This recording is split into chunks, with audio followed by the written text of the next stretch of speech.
చాలా రావాలి తల్లి. మీరు హ్యాపీగా ఉన్నారు, బాబు గారు ఇంకా హ్యాపీ అవ్వలేదు. ఎగ్జాక్ట్లీ. పుణ్యవతి గారు తర్వాత మాట్లాడటం కొంచెం ఇబ్బందే. అద్భుతంగా తెలుగులో మాట్లాడారు. ఇంకా నేను చాలా నేర్చుకోవాలి, పాఠాలకు వెళ్ళాలి. వేదికమైన his excellency doctor S Janakiraman గారు, వేమూరి రవిప్రసాద్ గారు, నాకు కుటుంబ సభ్యులకి సమానమైన తెలుగు వాళ్ళందరికీ పేరు పేరున నా హృదయపూర్వక నమస్కారాలు.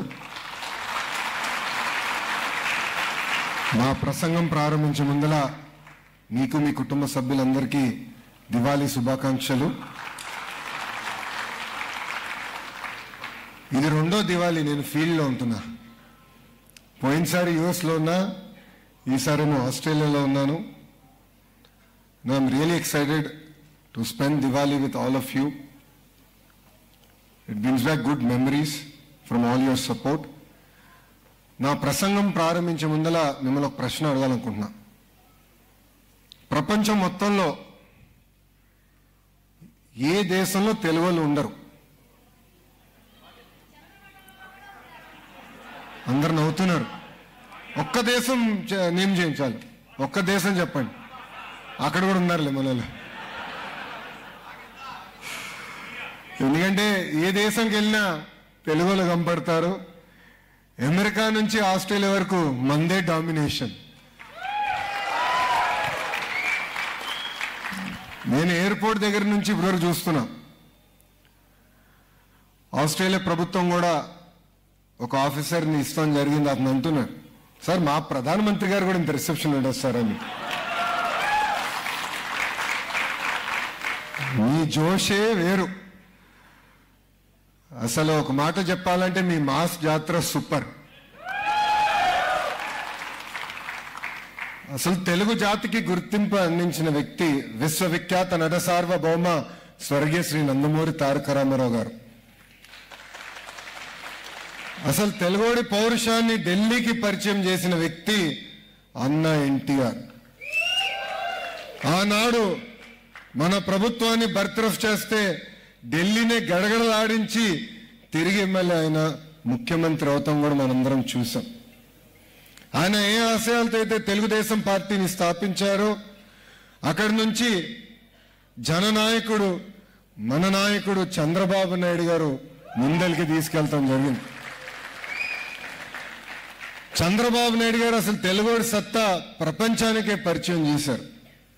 1995లో పెద్ద ఎత్తున సంస్కరణలు తీసుకొచ్చి ఐటీ విద్యని మనందరికీ దగ్గర చేస్తాం జరిగింది. ఆనాడు చాలా మంది ఎగతాళి చేశారు. ఇప్పుడు ఆ వీడియోలు బయటకు వచ్చినాయి.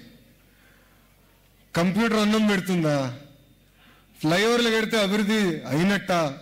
ఎయిర్పోర్ట్ వల్ల ఏమవుతుందని అడిగిన వాళ్ళందరి నోరులో ఈరోజు మాట రాని పరిస్థితి. అంతేకాదు, ఆయన వయసు 75 అయినా ఇప్పటికీ 25 సంవత్సరాలు కుర్రోళ్ళలో పరిగెడతారు.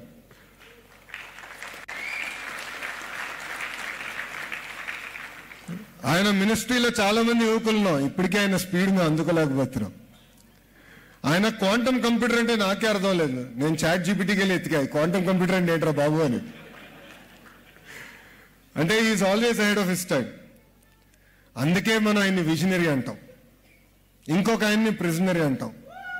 అర్థమైందా రాజా? అర్థమైందా రాజా?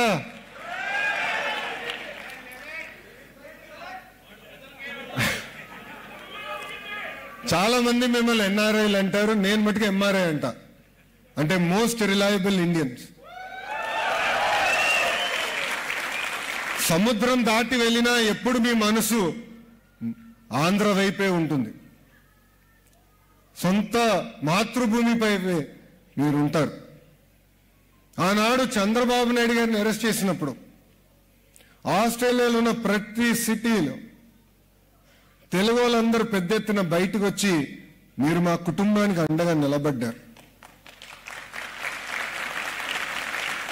మీ అందరికీ అదొక చిన్న కార్యక్రమం అనిపించవచ్చు. నాకు కానివ్వండి, మా కుటుంబానికి అది కొండంత బలమైంది. నేను ఎంత చెప్పినా తక్కువే.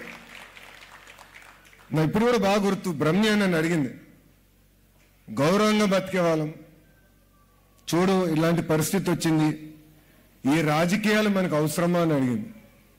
కానీ ఎప్పుడైతే మీరందరూ వచ్చి మాకు అండగా నిలబడ్డారు, హైదరాబాద్లో మీరందరూ చూస్తుంటారు గ్రాటిట్యూడ్ కాన్సర్ట్, 45,000 మంది వచ్చి ఆ రోజు మనకు అండగా నిలబడ్డారే, ఆ రోజే నేను చెప్పా బ్రహ్మనికి దిస్ ఈజ్ వర్త్ డూయింగ్.